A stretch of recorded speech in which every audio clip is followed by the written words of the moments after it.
capítulo 8, versículo 28. Del 28 al 30.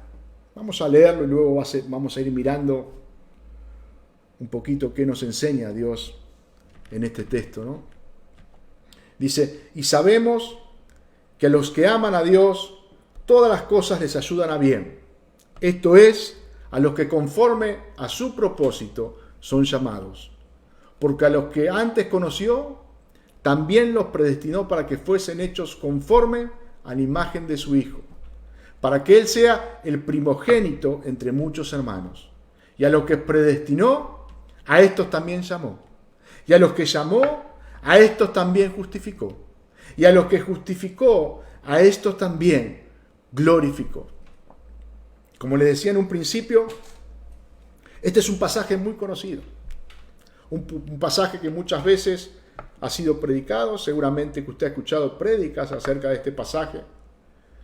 Y un pasaje que como cristiano muchas veces hemos utilizado, ¿no? Para alentar a alguien, para consolar a alguien. Y no está mal. Pero muchas veces lo hemos dicho, lo hemos expresado o lo hemos compartido sin tener bien en claro qué significa. O a quienes todas las cosas les ayudan a bien. Como dice Pablo en este versículo 28. ¿Y por qué el apóstol expresa esto? Para poder entender más claramente estos 3 versículos tenemos que irnos un poquito para atrás. Como mínimo al primer versículo de este capítulo 8. Donde Pablo nos dice que ya no hay condenación para todos los que están en Cristo Jesús, ¿no? Aquellos que han sido libres de la esclavitud del pecado. Para aquellos que están en Cristo, dice Pablo, ya no hay condenación. El Espíritu Santo vino a morar dentro de aquellos que le pertenecen a Él. Y este Espíritu que resucitó a Jesús de entre los muertos es el mismo que vino a morar en nuestro corazón y que nos resucitará en el día postrero. Es el mismo Espíritu que va a transformar este cuerpo corrupto en un cuerpo glorificado. Vemos que el Espíritu Santo morando en nuestra vida, habitando en nosotros, nos da la seguridad de que somos verdaderamente hijos de Dios. Y que lo que hoy sufrimos por Cristo y por su causa no es nada comparado a lo que nos espera junto a Él. No se compara en nada lo que tenemos que sufrir como cristianos hoy a la gloria que nos espera por la eternidad. También podemos ver en estos versículos que tenemos la certeza que este Espíritu que mora en nosotros siempre intercede a favor nuestro, pero no conforme a lo que nosotros pensamos que necesitamos, sino conforme a la voluntad de Dios. Qué bueno esto, hermano. Que el Espíritu intercede con gemidos indecibles a favor nuestro y conforme a la voluntad de Dios. Por eso podemos estar 100% seguros que esa intersección que el Espíritu hace a favor de nosotros va a ser efectiva. ¿Sabe por qué? Porque la hace conforme a la voluntad de Dios, la hace conforme a su palabra. Y en base a esto podemos ver estos 3 versículos. A ver qué nos dice Pablo en estos 3 versículos. Comienza el apóstol diciendo, y sabemos. Vemos que no deja lugar para la duda. Y no habla en singular. No está diciendo, y yo sé.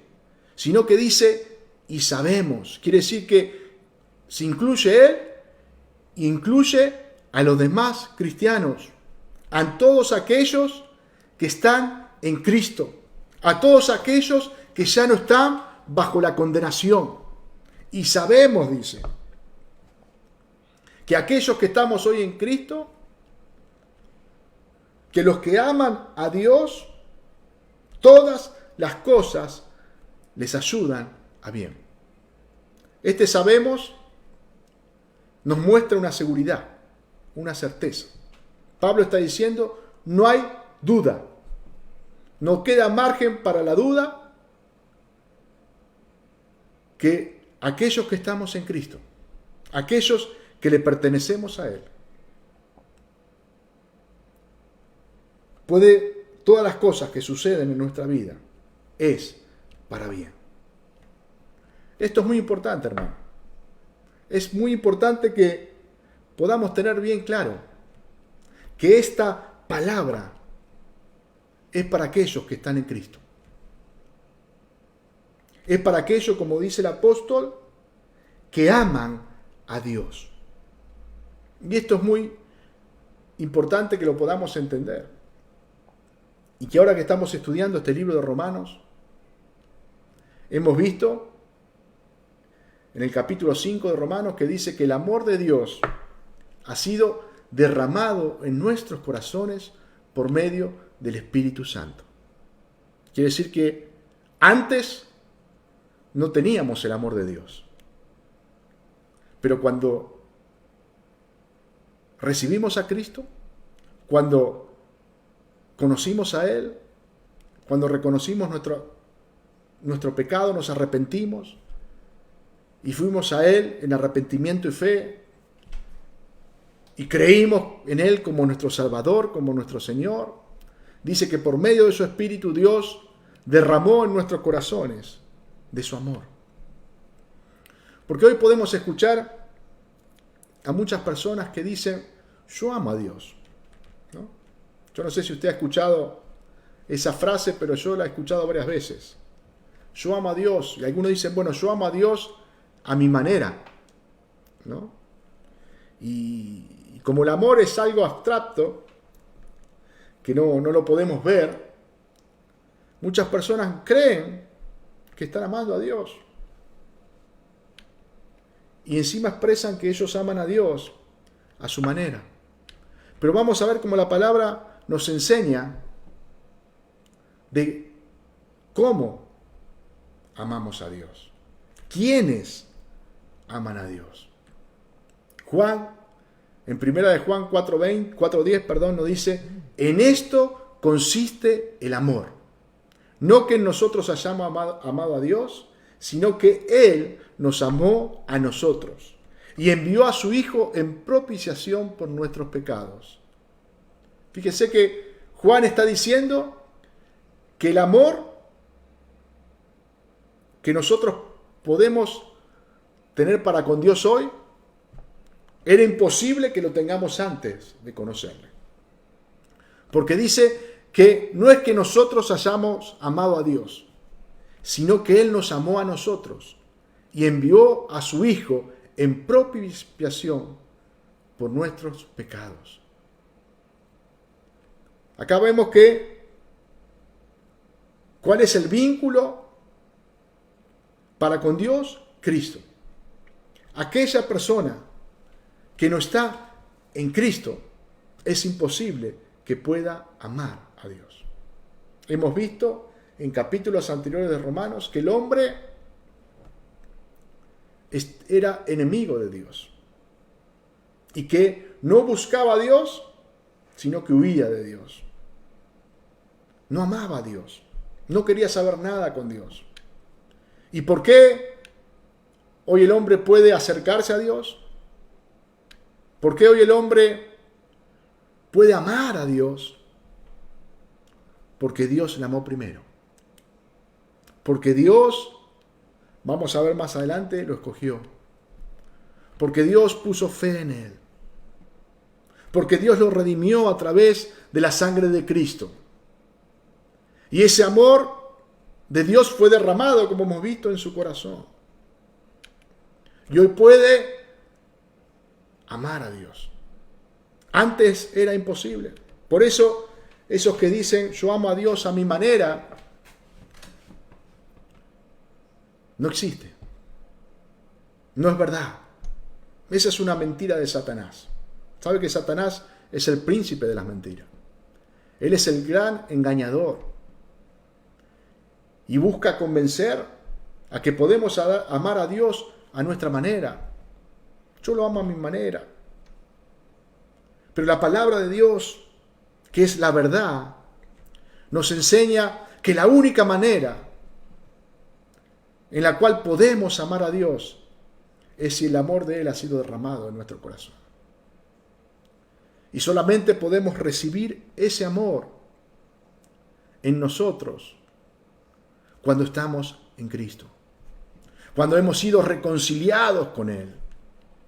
Si no, esto es imposible. Solamente aquellos que están en Cristo, que han sido redimidos por su sangre, pueden amar a Dios. ¿Y cuál es la evidencia de que amamos a Dios, hermano? Porque hay evidencias de que una persona está amando a Dios, ¿o no?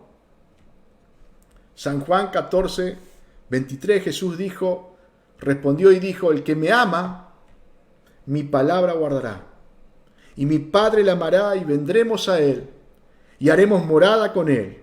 El que no me ama, no guarda mis palabras. Y las palabras que habéis oído no es mía, sino del Padre que me envió. Vemos que Jesús dice que aquel que le ama a Él, su palabra guarda. Esta es una evidencia que Él está amando. Y si vamos un poquito para atrás en lo que venimos estudiando, vamos a ver que el mismo apóstol dice que en la carne es imposible agradar a Dios. Que por cuanto, dice Romanos 8:7, por cuanto los designios de la carne son enemistad contra Dios, porque no se sujetan a la ley de Dios, ni tampoco pueden.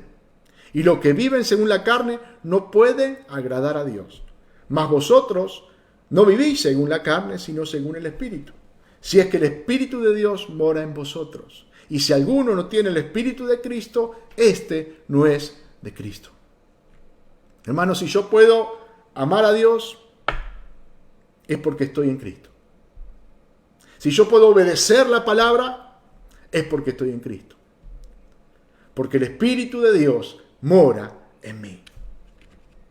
Ahora, yo veo este texto y examino mi vida y pienso, ¿mi obediencia es perfecta? No. Nuestra obediencia no es perfecta, hermano. Somos imperfectos. Muchas veces fallamos.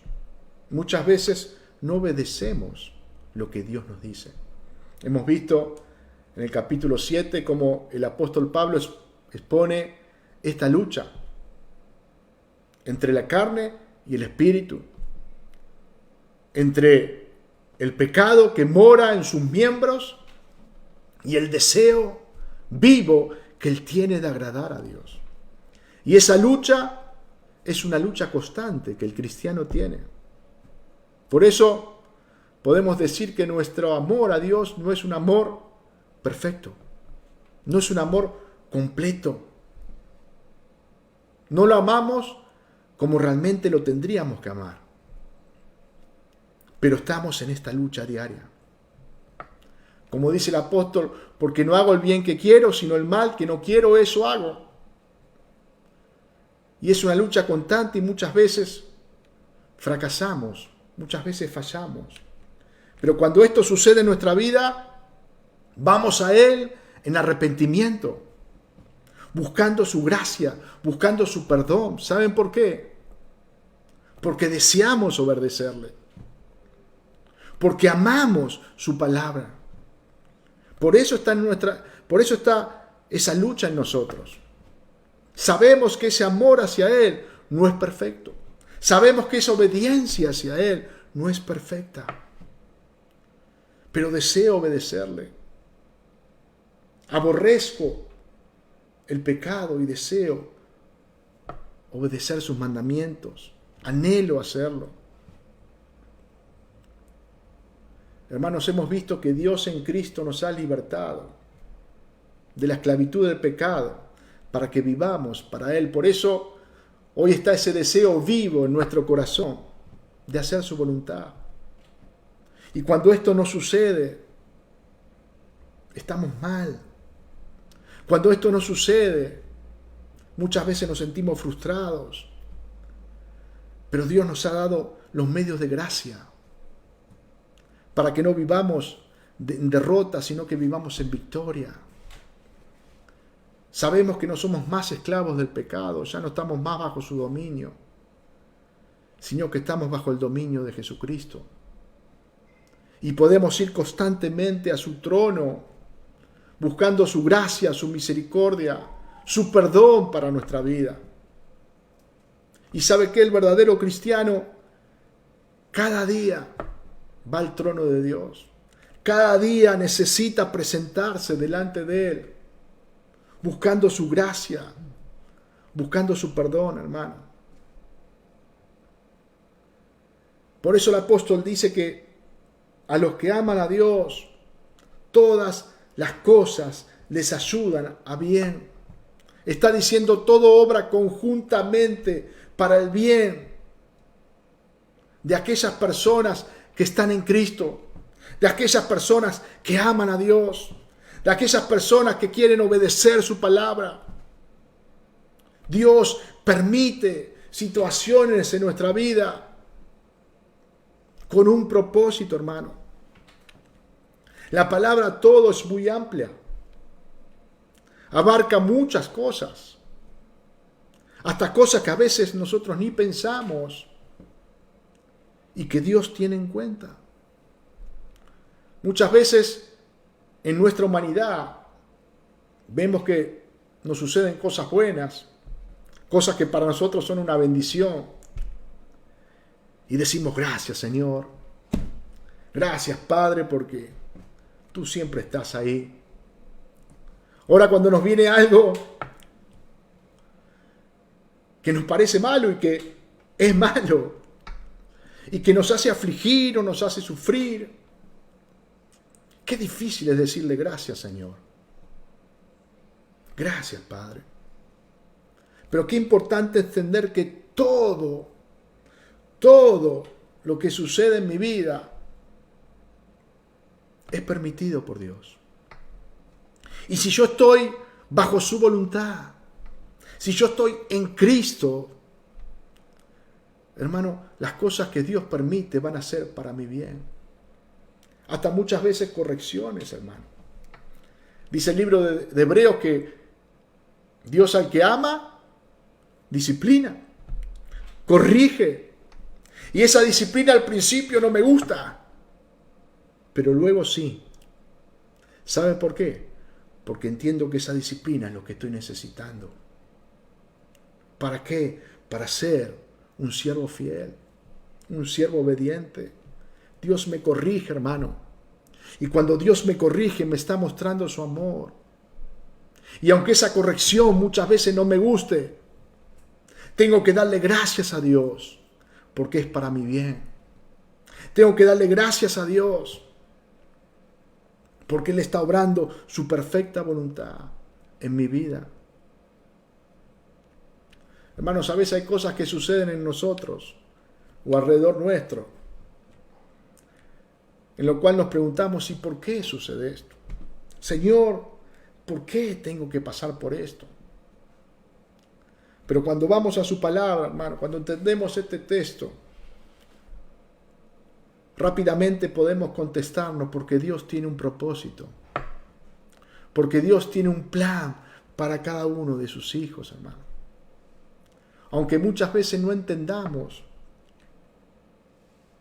lo que estamos pasando, debemos creer que estamos bajo el propósito de Dios, que Dios está obrando en nuestra vida, hermano. Yo pensaba en la vida de José. José fue vendido por sus hermanos a Egipto. Fue comprado por un hombre llamado Potifar. Estuvo un tiempo en ese lugar. fue tentado por la esposa de Potifar, fue acusado falsamente por ella y a causa de esta acusación José fue preso. Estando en prisión estaba el panadero y el copero del rey. Y vemos que José le revela el sueño tanto al panadero como al copero. Y le dice al copero, bueno, cuando salgas libre, porque a través del sueño José sabía que el copero iba a estar en libertad. Y iba a ir adelante de la presencia de Faraón. Y le dice José, decirle al Faraón, háblale de mí. ¿Para qué? Para que pueda salir rápido de este lugar, que estoy acá injustamente. Y dice el texto en el libro de Génesis, que el copero se presentó delante del Faraón y se olvidó de la petición de José. Y teóricamente, por este olvido, José estuvo 2 años más preso en ese lugar. Fíjense los infortunios que José tuvo que pasar. Fue vendido por sus hermanos, fue acusado falsamente, fue preso, olvidado, pero luego vemos que todo esto que pasó en la vida de José no fue algo casual, no fue algo eventual, sino que José estaba bajo el propósito, bajo el plan de Dios. Génesis 45, 5 dice, ahora pues, no os entristezcáis, ni os pese de haberme vendido acá. Esto le está diciendo José a sus hermanos. Porque para preservación de vida me envió Dios delante de vosotros. Y Dios me envió delante de vosotros para preservaros posteridad sobre la tierra y para daros vida por medio de gran liberación. Así pues, no me enviasteis acá vosotros, sino Dios, que me ha puesto por padre de Faraón y por señor de toda su casa y por gobernador en toda la tierra de Egipto. A pesar de que José no entendía al principio lo que estaba sucediendo en su vida, José seguía obedeciendo al Señor.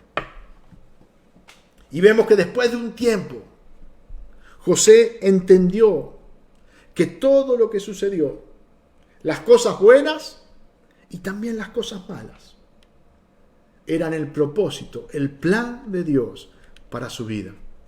Al final de sus días, en el capítulo 50, versículo 20 de Génesis, José dice, vosotros pensaste mal contra mí, mas Dios lo encaminó a bien, para hacer lo que vemos hoy, para mantener en vida a mucho pueblo.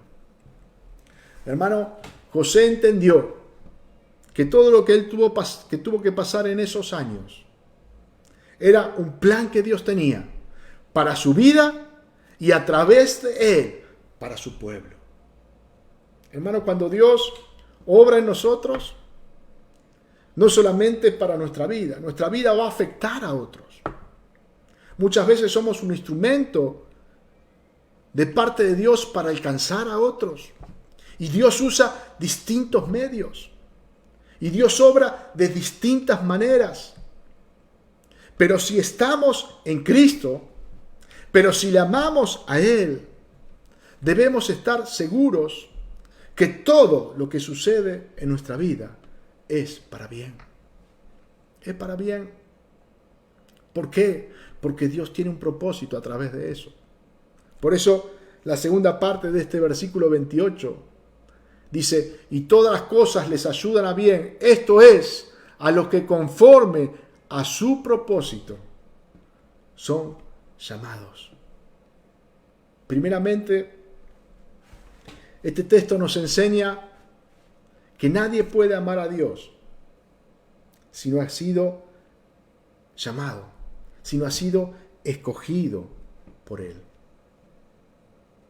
Dios tiene un propósito, un plan, como dice acá su palabra, pero es para un grupo de personas determinadas. Dios tiene un propósito, un plan, pero no para todos en general, sino para aquellos que Él llamó, aquellos que Él escogió en Cristo Jesús. Por eso el versículo 29, Pablo sigue diciendo, porque a los que antes conoció, también los predestinó para que fuesen hechos conforme a la imagen de su Hijo, para que Él sea el primogénito entre muchos hermanos. Vemos que el apóstol Pablo como que empieza a desenvolver el paquete, ¿no? Como que empieza de a poquito a mostrar a quienes le ayuda bien todas las cosas, a quienes les está hablando, quiénes son estas personas. Porque a los que antes conoció, también los predestinó para que fuesen hechos conforme a la imagen de su Hijo, para que Él sea el primogénito entre muchos hermanos. Hermanos, muchas veces nosotros vemos lo que nos sucede hoy, lo que nos está pasando hoy.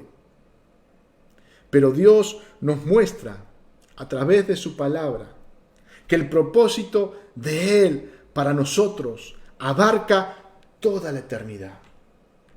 No abarca solamente el presente, sino que abarca el pasado y el futuro.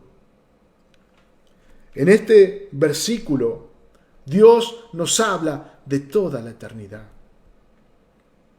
Efesios 1:4 dice, según nos escogió en Él antes de la fundación del mundo, para que fuésemos santos y sin mancha delante de Él. La palabra nos enseña que Él nos escogió antes de la fundación del mundo. Fuimos predestinados por Él. Antes de que Dios creara al primer hombre, ya Dios nos había escogido. Ya Dios nos tenía en su plan, en su propósito. Dice la palabra de Dios que Dios ya me conocía. Porque a los que antes conoció, dice, también los predestinó. Y muchas veces este texto ha sido mal interpretado. Algunos toman esta palabra conoció y habla de la omnisciencia de Dios. Es verdad. Dios es un Dios omnisciente, que todo lo sabe, que todo lo conoce, hermano. Porque Él es Dios. No hay nada que le pueda sorprender. Todo lo creó Él. Él conoce el pasado, el presente y el futuro. Porque es un Dios omnisciente. Pero muchos toman este pasaje diciendo que desde un principio, en su omnisciencia, Dios sabía quién iba a creer en Él y quién no. Entonces Él escogió a quienes ya sabían que iban a creer en Él. ¿No? Como que Dios desde un principio ya sabía quién, luego de nacer, en un tiempo iba a creer en Él, porque Él ve todo.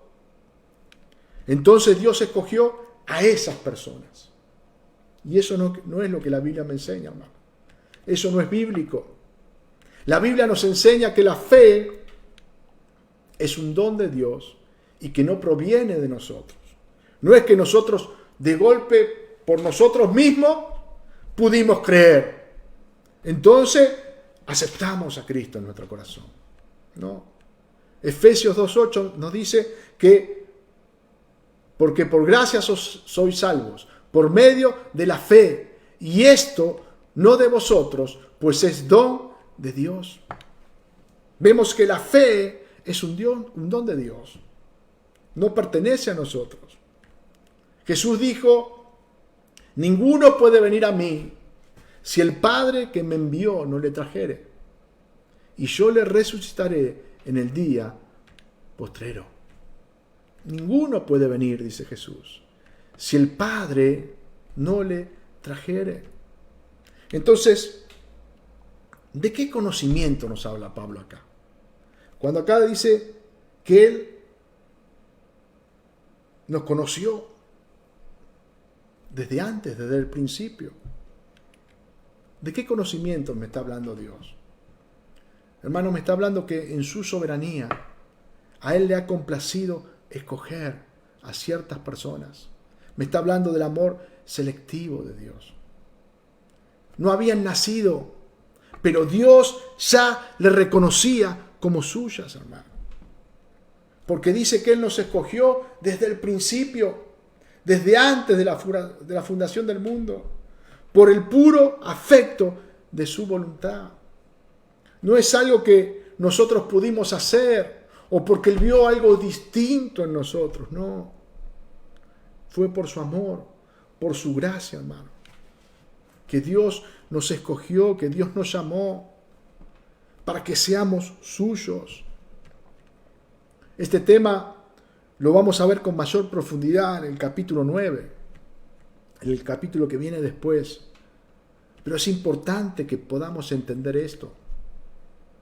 Jeremías 1:5 dice: antes que te formase en el vientre, te conocí. Y antes que nacieses, te santifiqué, te di por profeta a las naciones. Dios le está diciendo a Jeremías: antes que te formase en el vientre, te amé, Jeremías. Te amé. Y antes que nacieses, te santifiqué. Porque tenía un plan, un propósito para tu vida. Porque ya eras mío. Porque ya me pertenecías. Jesús dijo: yo soy el buen pastor y conozco a mis ovejas. Y las mías me conocen. Mis ovejas oyen mi voz y yo las conozco y me siguen. Acá Jesús también habla de un conocimiento, hermano. Dice: yo soy el buen pastor y conozco mis ovejas. Hermanos, ¿será que Jesús solamente conoce a los suyos? ¿O Jesús conoce a todos? ¿De qué conocimiento me está hablando?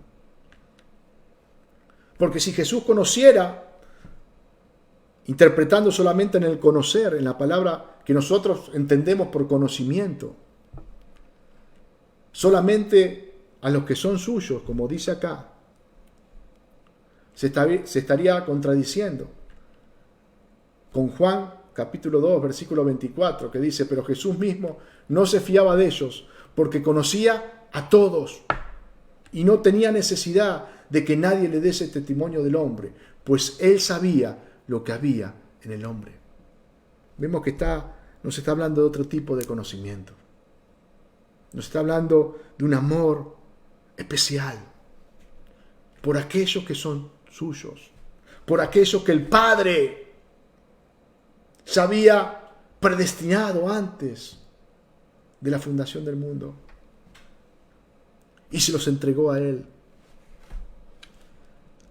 Amós capítulo 3 dice: a vosotros solamente he conocido de todas las familias de la tierra, por tanto os castigaré por todas vuestras maldades. Dios le está hablando al pueblo de Israel y le dice: a vosotros solamente he conocido de todas las familias de la tierra. Otra vez, ¿está hablando Dios de un conocimiento por vista? No, Dios conocía a todas las familias. Dios conocía a todos los pueblos, uno por uno. Pero Dios le está diciendo: a vosotros solamente he amado de una forma especial. Esto nos enseña que aquellos que Dios conoció, o sea, aquellos que Dios escogió en su amor, lo hizo con un propósito determinado. Y no es solamente para salvarlos. Sí, Dios nos escogió para salvación, hermano. Pero también vemos el propósito que Dios tiene para nuestra vida. El que acá nos dice el apóstol Pablo: conformarnos a la imagen de su Hijo Jesucristo. Este es el propósito que Dios tiene para cada uno de sus escogidos, para cada uno de los que son suyos. Conformarlos a la imagen de Jesucristo.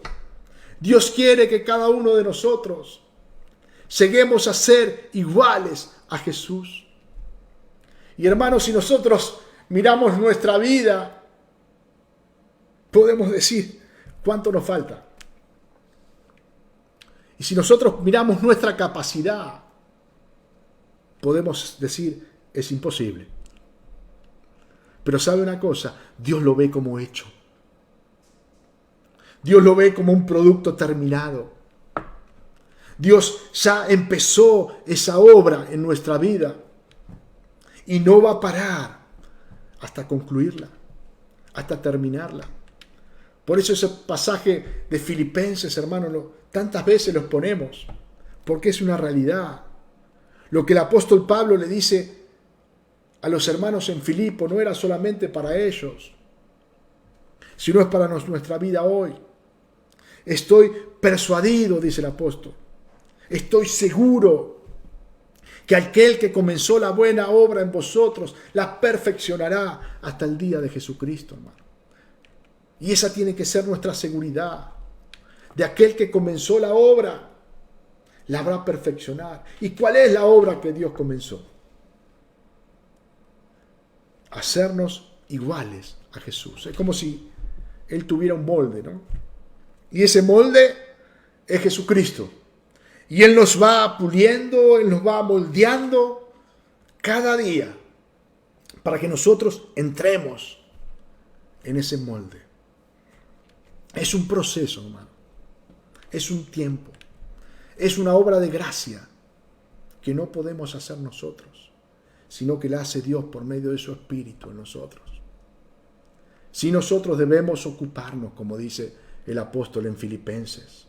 Él produce en nosotros el querer y el hacer, pero nosotros somos los encargados de ocuparnos con temor y temblor de lo que Él nos dice, hermano. Esta obra de gracia, como hemos visto, se llama santificación. ¿Y cuándo va a llegar a su fin? Cuando estemos con Él. Esa obra, hermano, en esta tierra nunca va a terminar, nunca va a ser concluida. Nunca vamos a llegar a ser completos, perfectos en este cuerpo corrupto. Porque su palabra nos enseña que este cuerpo tiene que ser transformado. Pero un día, hermano, por fe, eso va a suceder. Mientras tanto, que estamos en este cuerpo pecaminoso, debemos cada día luchar contra este pecado. Nuestra meta como cristianos no es solamente llegar al cielo, sino es ser hecho conforme a la imagen de Jesús. Y eso es una obra que Dios hace en nuestra vida. ¿Que la hacen todos? No. La hacen aquellos que Él ha escogido. Le hacen aquellos que son suyos. Pablo le decía a los hermanos de Tesalónica: pero nosotros debemos dar siempre gracias a Dios respecto a vosotros, hermanos amados por el Señor, de que Dios os haya escogido desde el principio para salvación, mediante la santificación por el Espíritu y la fe en la verdad. Vemos que Pablo le escribe a estos hermanos en Tesalónica y les dice: debemos dar siempre gracias a Dios, hermano. ¿Por qué? Porque fue Dios el que los escogió desde un principio. Dios desde un principio ya lo tenía en sus planes. Y por eso hoy ustedes están en su camino. No porque ustedes lo quisieran, sino porque Él lo quiso. Porque Él puso de su fe en su corazón. Porque Él los escogió de un principio. Ustedes hoy le pertenecen a Él. Por eso dice el apóstol, tenemos que darle gracias a Dios. Siempre. Porque es su obra. Porque no solamente los escogió para salvación, sino que mediante su Espíritu los va santificando, dice el apóstol. Mediante su Espíritu va obrando en su vida, para que ustedes sean cada día un poquitito más parecidos a Jesús, hermano. Esta es la obra que Dios hace en cada uno de sus santos. Pablo le da gracias a Dios por todo esto, por la fe en estos creyentes, por la salvación y por la santificación en la vida de ellos, reconociendo que el autor de estas cosas es Dios, hermano. Por eso, el final del versículo 19, el apóstol dice, para que Él sea el primogénito entre muchos hermanos. El apóstol nos está hablando acá de la preeminencia, de la supremacía de Cristo. Él es el primogénito, hermano. Él es el primero. El hecho de que Cristo sea el primogénito expresa tanto su supremacía en todas las cosas, que Él está sobre todo, que Él es primero en todo, hermano. Pero también nos muestra su identidad con los redimidos. Él está sobre todos, pero a la vez nos considera sus hermanos. Aleluya, hermano. Vemos a este Cristo glorificado, a este Cristo que está sobre todas las cosas, que es el primogénito de la creación, que es el primogénito de la salvación, que es el primero en la resurrección. Pero vemos a este Cristo, que es nuestro hermano mayor, que a la vez nos considera como hermanos suyos. Hebreos 2:11 dice, porque el que santifica y los que son santificados de uno son todos, por lo cual no se avergüenza de llamarlos hermanos. ¡Qué privilegio, hermano! ¡Qué privilegio que tenemos de que Cristo sea nuestro hermano mayor! ¡Qué responsabilidad que tenemos de que le pertenecemos a Él! ¿Cómo no vamos a ocuparnos de esta salvación tan grande que Él nos ha dado por su gracia, hermano? Que hemos recibido solamente por gracia. ¿Cómo no vamos a estar agradecidos? ¿Cómo no vamos a estar dispuestos a negarnos cada día a nosotros mismos y a tomar nuestra cruz para seguirle? Si hoy somos de Él, si hoy el Espíritu Santo que le resucitó de los muertos habita en nuestro corazón, ¿cómo no vamos a buscar obedecerle? ¿Cómo no vamos a desear obedecerle, hermano? El versículo 30 dice, y a los que predestinó, a estos también llamó. Y a los que llamó, a estos también justificó. Y a los que justificó, a estos también glorificó. Vemos que este versículo es como un resumen de lo que Pablo venía diciendo en los dos anteriores. En este versículo Pablo abarca la obra completa de Dios para con nuestra salvación. Como que Pablo va armando la cadena de salvación. No puede haber una cosa sin la otra. Una cosa, un eslabón, va unido a otro eslabón. Así es como Pablo lo presenta en este versículo 30. Y fíjense que todo lo que tiene que ver con nuestra salvación es una obra de Dios. Por eso Pablo empieza a enumerar. Y a los que predestinó, a estos también llamó. Y a los que llamó, a estos también justificó. Y a los que justificó, a estos también glorificó. Pablo ve que la obra que Dios efectúa en el creyente es completamente hecha por Dios.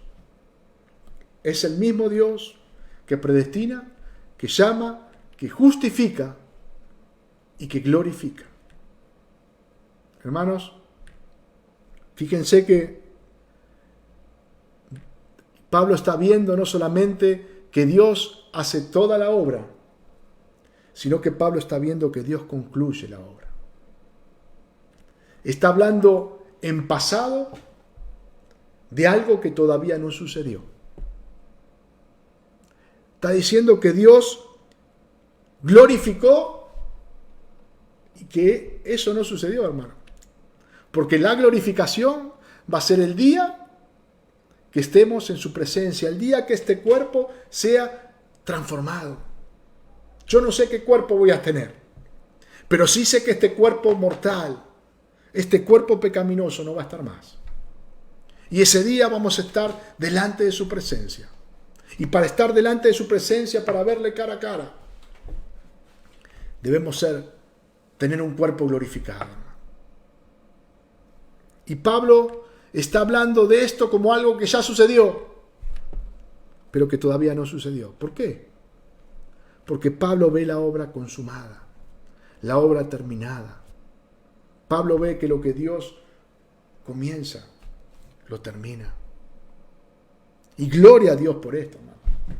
Gloria a Dios que dependemos de Él.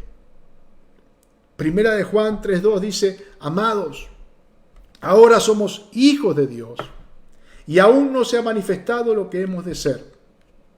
Pero sabemos que cuando Él se manifieste, seremos semejantes a Él, porque le veremos tal como Él es. Dice Juan, aún no se ha manifestado lo que hemos de ser. Estamos en proceso, dice Juan. Pero sabemos que cuando eso ocurra, cuando seamos glorificados, seremos semejantes a Él. Seremos semejantes a Él, hermano. Esa obra que Dios comenzó, esa obra que Dios planeó desde antes de fundar al mundo, va a estar terminada, va a estar concluida y seremos semejantes a Cristo. Romanos 8:17 dice: y si hijos, también herederos, herederos de Dios y coherederos con Cristo, si es que padecemos juntamente con Él, para que juntamente con Él seamos glorificados. Hermanos, la palabra nos enseña que un día esta obra que Dios comenzó la va a terminar. Y va a terminar en victoria. Va a terminar en gloria. Va a terminar, hermano, con lo que Dios ha determinado para nuestra vida. Por eso en esta tarde podemos tener esta confianza. Por eso en esta tarde podemos tener esta seguridad que todas las cosas que suceden, que nos suceden en esta tierra, es para bien. ¿Por qué? Porque Dios está obrando en nosotros. Porque Dios está cumpliendo su propósito, su plan. Y podemos gozarnos en Él. Qué triste sería no tener esta certeza, hermano. Viviríamos fluctuando. Pero el cristiano no puede vivir fluctuando. Porque está anclado en Cristo. Porque su seguridad está en Cristo. Porque las palabras de Dios son fieles y verdaderas. Porque no depende de lo que uno pueda hacer, sino de lo que Cristo hizo. De lo que Dios ya determinó, hermano. ¿Cuánta seguridad podemos tener en su palabra? Su palabra, hermano, es verdad. Y tiene que ser el fundamento para nuestra vida. Si hoy estamos siendo afligidos, si hoy estamos padeciendo, pero tenemos la certeza de que estamos en Cristo, hermano. Gocémonos. Glorifiquemos a nuestro Dios. Porque lo que pasamos hoy, cualquier aflicción que tengamos que pasar hoy, como dice el apóstol, ni se compara a la gloria que nos espera. Hermano, aquello que pasamos hoy, en lugar de verlo como una maldición, lo tenemos que ver como una bendición, porque significa que Dios está obrando en nuestra vida, que Dios está trabajando en nosotros. Y yo pensaba, ¿saben qué? Como en esa obra que está en construcción. Usted ve una obra que está en construcción y muchas veces para construir primero hay que romper y hay cosas que parece que nunca se terminan, ¿no? Pero un día esa construcción llega a su fin. Bueno, Dios trabaja de esa manera con nosotros. Hay cosas en nuestra vida que va rompiendo. Hay cosas en nuestra vida que están siendo edificadas. Pero es un trabajo continuo, hermano. Y hay cosas que a nuestra carne le duele. Hay cosas que es necesario que padezcamos, que suframos. ¿Para qué? Para que Dios vaya conformándonos a la imagen de su Hijo. Por eso cuando esto sucede en nuestra vida, podemos gozarnos en Él. En lugar de estar tristes, podemos decirle, Señor, gracias, porque tu obra no se detuvo. Gracias porque tu gracia sigue actuando en mi vida. Gracias porque tú sigues obrando en mí, Señor. Cuando esto sucede en nuestro corazón, hermano, ¿cómo no glorificarle? ¿Cómo no alabarle? ¿Cómo no bendecirle? Y ante esta obra tan grande que Dios hizo y hace en nuestra vida, el versículo 31 dice Pablo, ¿qué pues diremos a esto? ¿Qué pues diremos? Si entendemos que aquel que nos predestinó, nos amó, nos justificó y nos glorificó, ya tenemos esa glorificación. ¿Qué diremos a esto, hermano? ¿Habrá algo que pueda ponernos mal? ¿Habrá algo que pueda quitar ese gozo de la salvación de nuestro corazón? ¿Habrá alguna tribulación, alguna angustia, algo tan grande que opaque lo que Dios hizo en nuestra vida? No vamos a seguir porque esta es la tarea del hermano que va a continuar el martes con estos versículos. Pero qué importante, hermanos, que es estar seguros que estamos en Él. Que esto que Dios determinó es para aquellos que le aman, para aquellos que le han conocido, para aquellos que están bajo su propósito, bajo su voluntad. Gócese en Dios. Por eso el apóstol podía gozarse en las enfermedades, en las persecuciones, en todas aquellas cosas que no eran buenas, que le afligían. Él se gozaba. ¿Sabe por qué? Porque estaba seguro que Dios estaba cumpliendo su propósito, su plan en su vida. Que nosotros en esta tarde, hermanos, nos podamos gozar en el Señor. Porque tenemos esa seguridad que Dios está cumpliendo su propósito en nuestra vida. Dios le bendiga en esta noche. Qué importante que podamos entender lo que Dios hizo y lo que Dios hace en nosotros y a través de nosotros. Que podamos entender que le pertenecemos a Él, hermano. Que podamos entender que, como dice el apóstol, ya no vivimos para nosotros, sino que ahora vivimos para Él. Y que esa obra que Dios un día comenzó, la va a perfeccionar y la va a culminar. Por eso debemos darle toda la gloria y toda la honra cada día en nuestra vida. Debemos glorificar y exaltar su nombre. ¿Qué le parece si oramos a Dios? ¿Qué le parece si le decimos, Señor, gracias? Gracias porque estas cosas estaban ocultas, pero en tu gracia tú las revelaste. Era un misterio para nosotros. Era imposible que lo pudiéramos ver, pero por tu gracia, Señor, hoy puedo ver tu grandeza. Hoy puedo ver lo grande que tú eres, Señor, lo poderoso que tú eres, lo santo que tú eres, lo justo que tú eres. Hoy puedo ver que tú tenías un plan para conmigo desde antes de la fundación del mundo. Y que si hoy estoy ante ti y si hoy estoy en ti, es por el puro afecto de tu voluntad. Es porque con cuerdas de amor tú me atrajiste y hoy puedo estar en tu camino. Y gracias porque tengo esa seguridad de que soy tuyo y que no hay nada ni nadie que me va a arrebatar de tu mano. Gracias, Señor.